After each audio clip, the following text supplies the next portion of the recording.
Interface Video presents Fairfield Today. Brought to you by Fairfield Federal Savings and Loan, Fairfield Medical Center, Fairhope Hospice and Palliative Care, the Fairfield County Board of Developmental Disabilities, Dagger Law, and the Frank E. Smith Funeral Home.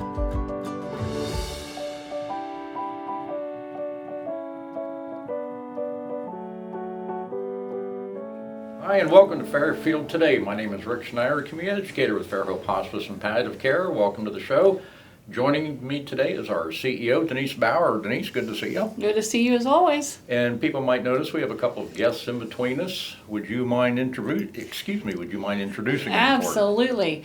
It's my honor to introduce to my right, Karl Hartmann, and he has been a spiritual care coordinator with us for 21 years. So it's great to have him with us today, and his lovely wife, Linda Hartmann. Thank you. We're glad to have her, and boy, I've known Linda just as long. She's been active with our Fairhope Hospice for many years too. Mm-hmm. Over the years, done all kinds of volunteer work, and so we're delighted to have them with us today.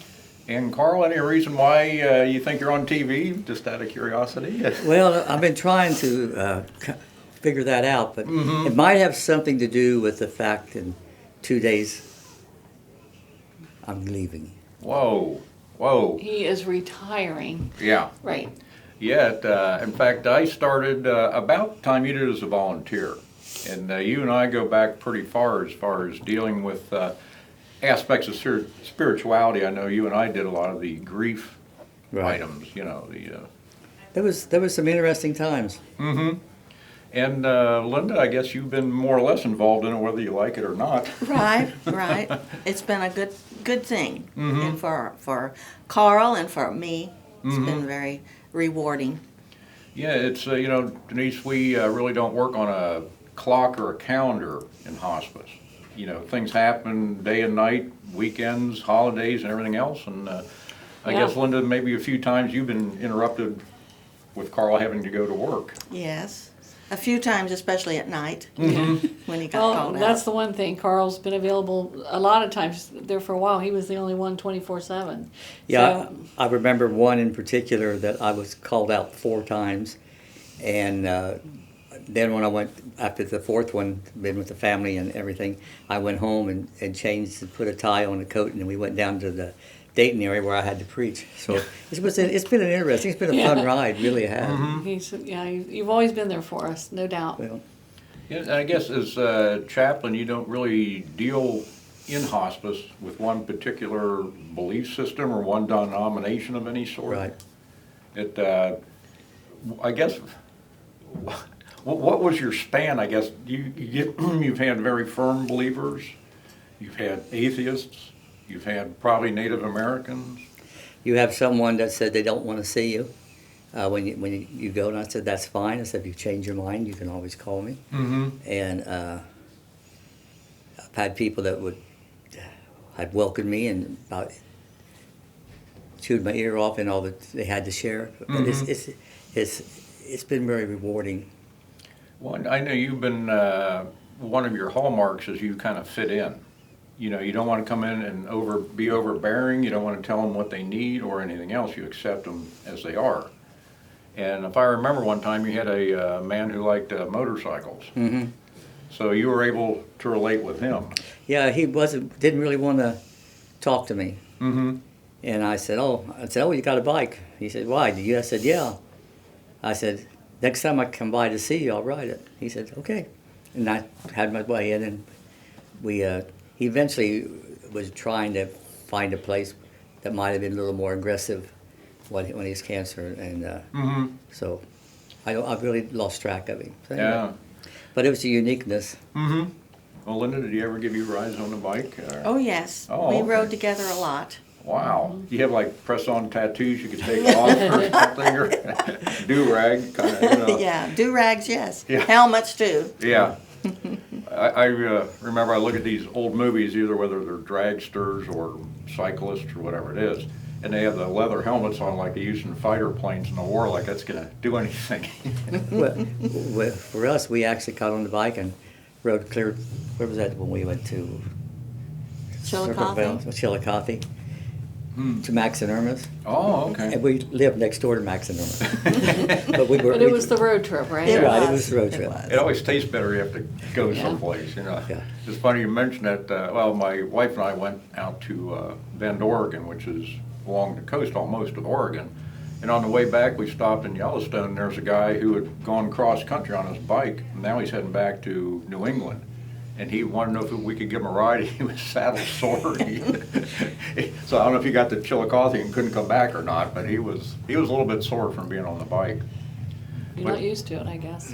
Yeah, it can be a little interesting. Yeah. But I guess now you're retiring and everybody asks you about plans or anything like that, or is that up to Linda? We really don't have any plans of what we're going to be doing at this point. Mm-hmm. I think there'll be a lot of late sleeps ins. Mm-hmm. I have a lot to make up for too. Oh, yeah. Sleep all the way through the night for a change and all that. But you know, Denise, it is at the end of life. It's very much like the beginning of life. Like I said, no clock, no calendar, and a lot of things that where Carl was needed would happen at midnight. Right, or- right. Well, you know, and we provide 24-hour care for our patients, so Carl was, you know, always available for that spiritual care. And I know there are times when I was seeing patients that we would call Carl and he would come out and help us. And I know we did a radio show with Carl yesterday, and one of the things I shared, a fond memory of me with Carl, was I was seeing patients and other nurses as well. And, you know, sometimes you're the only one in the home with the family, and all of a sudden they want you to say prayer, and you're in the middle trying to manage the pain and this and that. But, you know, we all have our roles, but we also have some gray areas. So, of course, someone asks you to pray, you want to pray with them. Yeah. And so there were some nurses that felt like really on the spot when that happened. So I talked to Carl about it, and he says, well, I can just make up a little book of prayers for them. And so we had these little books of prayers that we used to give our nurses to have with them, so that if that happened and they were off guard or just didn't know what to say, you know, sometimes when you're emotionally involved, it's difficult. Yeah. So Carl did that for our nursing staff, and they would just get those little books out. So I wish I still had one of those. That'd probably be handy. But you know, it's just anything needed. He's always stepped up to the plate, and you know, just, you know, kind of helped us with things, our memorial services. You know, we've had baby dedications. He's helped with weddings, funerals. I mean, he's done. We always used to tease Carl. He did the best funerals. So he's done funerals for some of my family members that have passed, and provided emotional support for them even when they weren't on hospice, but ill. So he actually sees people that even haven't been on hospice and helps them. And Yeah. so he's just a real important person to us, and he's been really one of the faces of hospice, of Fairhope, and very appreciated in the entire community. We've worked very closely with a lot of the other pastors in the community, done a lot of education on hospice and spirituality, and you know, how to be non-judgmental, how to look at different cultures, and you know, he's taught all of us. So we owe you a lot of gratitude, Carl, for all you've done. I appreciate you. Well, appreciate those words. I didn't realize that I had done all that. You have, well, more. I'm just, and you know what? One thing I'd like to do, since we're on TV, we didn't have to twist his arm too hard, but one of the things that I think it's the most nominations I've ever seen in a month. But we had many nominations. We do an Employee of the Month here, and I want to congratulate Carl on our newest Employee of the Month. I have a nice certificate for Carl, and I want to congratulate you. So, Well, thank Round you. of applause. most deserving. So we have 12 Employee of the Months per year, and you're the one for this month. So we have a nice certificate for you. So you can hang that with all your other awards and recognitions. Well, he did get I remember you got an award for our state organization years ago. It was, I think it was called, I don't know if it was Ohio Hospice and Palliative Care Organization At that back time, then. yeah. It's Midwest Care Alliance now, and that, well, Leading Age Ohio now. But anyways, he had received state recognition for all he'd done. You know, the Heart of Ohio With Award. hospice, yeah. So, you know, that's one of the awards, and now you've got another one to put with it, okay? Yeah. Well, you know, it is amazing how much attention Carl has inadvertently received, because what he does is very private. It's just with a family, usually in their home. It's a very intense relationship, and yet he does it so well. You know, everybody knows. Carl's one of those one-word people, one name, Oh, you say it's Carl, yeah. Carl, bingo. Yeah, is he there? Yeah, I am. But, and one of the things that, because Carl has been a pastor, that enables him you can relate to the pastors of the people on service. And I've run into that. I didn't realize that some of them are uncomfortable about the end of life. Yeah. And you were able to mentor pastors as well. Can I share? Well, I'm going to anyway. This is your show. Me and Rick just take over. You gotta just once in a while. The strange thing, when I was pastoring, and I would go to visit one of my parishioners, and they were dying. I tried to get through with it as fast as I could because I did not want to be around a person who was dying. So, come forward. Does God have a sense of humor? Yeah. Where did He put me? Yeah. For 70, however 21. long. For 21, it seemed like 70. 21 years, but dealing with people who were dying. And I would not be anywhere else. I've learned so much. I learned how to die. Absolutely. Yeah. Well, they always say if you want to make God laugh, tell him your plans. Because your plans might have been to have a mega church or whatever it is, not being your congregation is usually one person at a time, or just a few family members. And a lot of what you did was not only just the person on service, but the family, praying with them and all that. So, it's been an interesting ride. That it has. So, and you really have done about, I would say, everything there is in the spiritual realm. You weren't Pope yet. Well, But, I mean, that happened. after that, we're going to go with the Pope, see if we can get nominated. But you've done about everything you can in the spiritual realm for people. I try. Yeah. Sometimes you can't do anything, but you let them know. The one that I told you about, I'll make this one real quick, that he did not want a chaplain. And I said, that's fine if you change your mind. Tell the nurse and I'll come back. And a couple, 3 months later, the nurse said, he wants to see you. And I went back and talked to him, and I just asked him questions about his spiritual, and he answered. And at the end, I said, what does that mean? He said, well, I guess I'm a believer. And I said, you're right. He said, will you pray? And I said, if you will first. He prayed, and I left. And 3 hours later, he passed away. Wow. That's amazing. And that's, Denise, that's one of the things we do. We're not hard sell in anything. We don't push the hospice onto somebody. We're available if they need us. Carl does not push and has not pushed, but he's always available. And that is so unthreatening, non-threatening, if you want to call it that. So, well, I'll tell you what, we're going to have to wrap this up. Carl probably needs a nap now. Now that he's retiring, you can just, kind of take it easy. But, we're going to have to bring this to a close. Linda, Carl's wife, thank you for being on. Thank you for having me. Carl, congratulations. How many years has it been, sweetie? 53 years. Holy mackerel. Wow, congratulations. Yeah, and there's been some ups and downs. Put up with me for 53 years. Congratulations. That's a saint. Give me that award. That's a saint. So. Yeah, absolutely. Well, Denise, it's been a good first half. We're going to have Sure to has. button this up. Congratulations for Carl. We didn't have all the confetti to bring it down yet. That's but okay. Well, we've got the staff. We're having a party for him as we speak, and Yeah. we've got food and family over there. So we're gonna get Carl back to his party. But we appreciate him taking the time to share this special day with us. Absolutely. Well, thank you. I got Appreciate to make it. sure I don't get any mustard on my lapel here when we come back to the second half. So we're going to take a short break. Thank you for watching.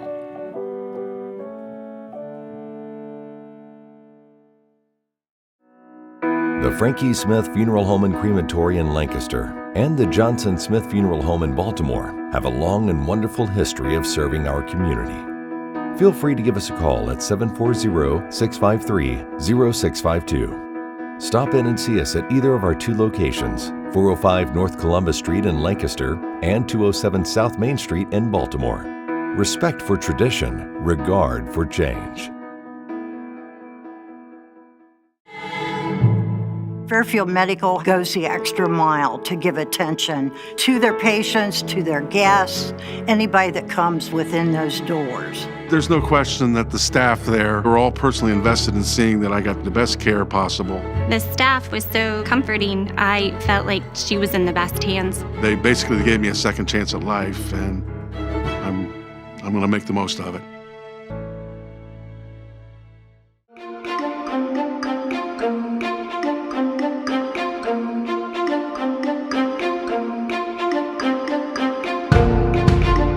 Welcome to the Dream Machine. Like to be part of Dream Machine, keep me busy, and it's also important that we do it together as a group, and we plow and plant, and we have lots of produce. We have tomatoes like one here, and gourds, cucumbers, squash, crawfish, beets, microgreens. We also have flower arrangement, and we also sell bags, those tote bags out of animal food bags, and we sell them out in the market, farmers market. It's a special place that keeps people healthy by eating a couple fruits and vegetables. I always show people, first time they pick raspberries and green beans, I show them how to do it like they do it wrong. Picking raspberries and green beans is simple, it's easy for me. We're entering some things in the fair like pumpkins, the gourds were growing, and everyone likes them.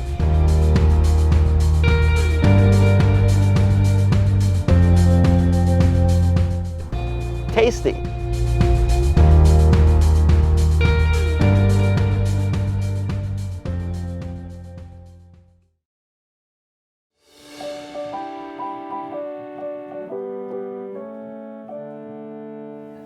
Hi, and welcome back. My name is Rick Schneider, community educator with Fairhope Hospice and Palliative Care, and joining me for the second half is our CEO, Denise Bauer. Good to see you. Always good to see you, Rick. It's always good to be here, So- and we put Carl in the makeup trailer, and he looks a little bit different now, you know, through the magic of all sorts of stuff. All sorts of magic, right? Right, Wow, a lot of magic.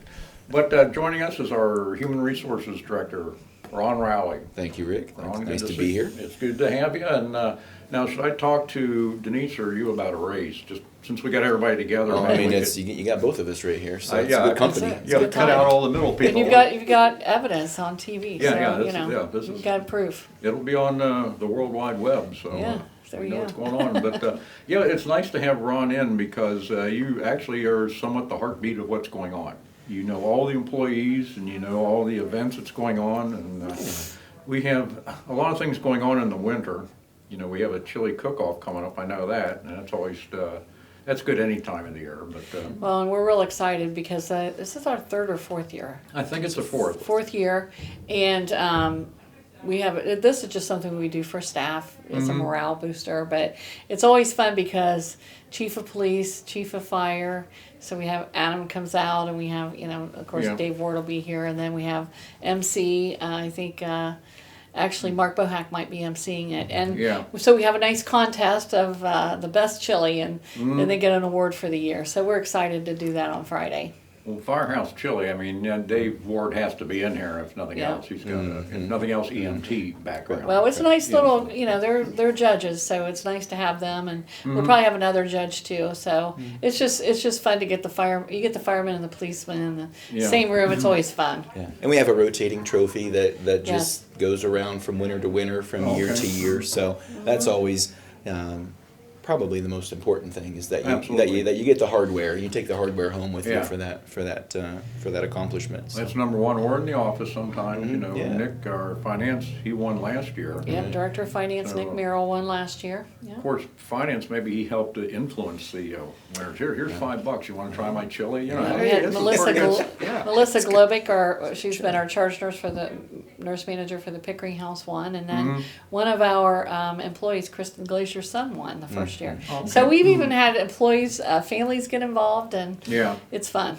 Yeah. Well, it is true, they talk about us being a family, and the families of our employees, we have a lot of family events as well. Didn't we have something in the summer sometime? We do. We have several events. So we have an employee relations committee that meets monthly, and we get together events, kind of think creatively along what family kind of oriented ideas we could have. So we do some things with the staff for St. Patty's Day. We'll have a carry-in that'll be kind of green-related food where they can, just have a chance to let their hair down and relax and enjoy some food with others. Yeah.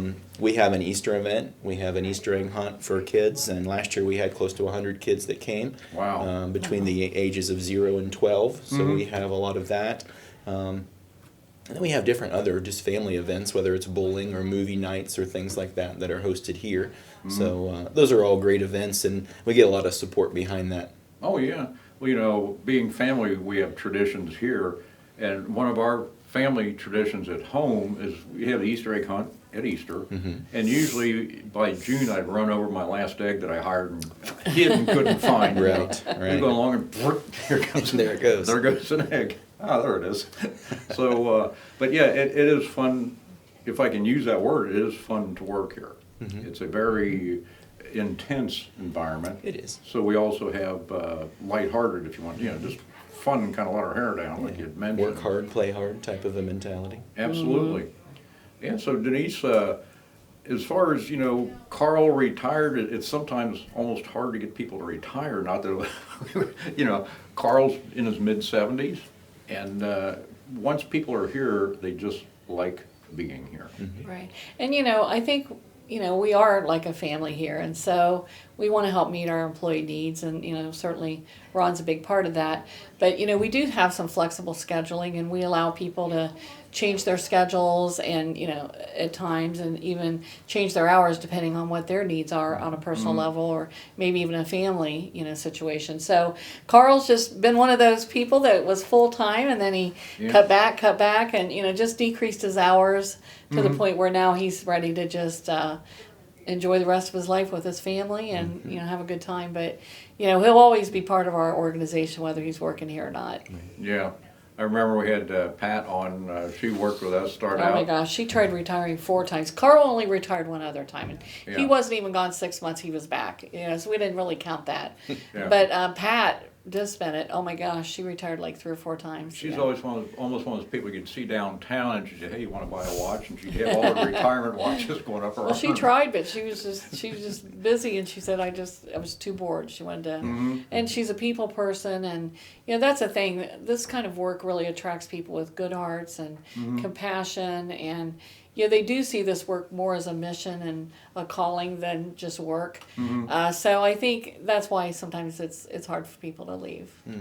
It really is, and we do have the volunteer outlet, so sometimes people, Absolutely. When they retire, you had mentioned earlier, become a volunteer. Yeah, that's always that opportunity there.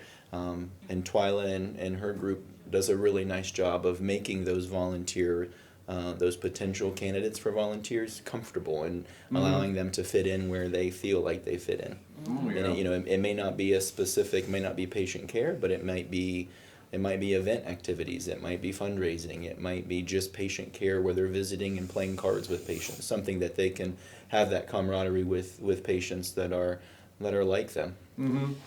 Yeah, and having been an employee, they truly understand what goes on. I think one of the things that we're just so blessed with is having the Pickering House. So we have inpatient, but we see a lot of patients in facilities and their own homes. But here, we also, a lot of us can interact with the volunteers and, with the patients. And if I want to just tell a little something, before we did our show today, I actually had the great pleasure of meeting a patient. And we had a patient that one of the volunteers was just taking around the facility, and we are broadcasting from the Pickering House. And so it's just such a delight to meet her. And she's like, I would, here, she's a patient on Fairhope's Hospice, but she's like, I would just love to volunteer. And I said, well, you can volunteer. And so, but she has oxygen on, just a little nasal cannula. She goes, can I volunteer with this? I'm like, absolutely you can. Could I sit at the front desk with this on? I'm like, absolutely. So she physically can't do a lot, but she mentally is very sure. bright and can do a lot to, help other people. So I guess after our conversation, she was out getting oriented already to the front desk. So she's going to start volunteering. And I was teasing her because she'll be coming back. She was just here for respite to give family a break. And sometimes we do that every month for our patients, as needed.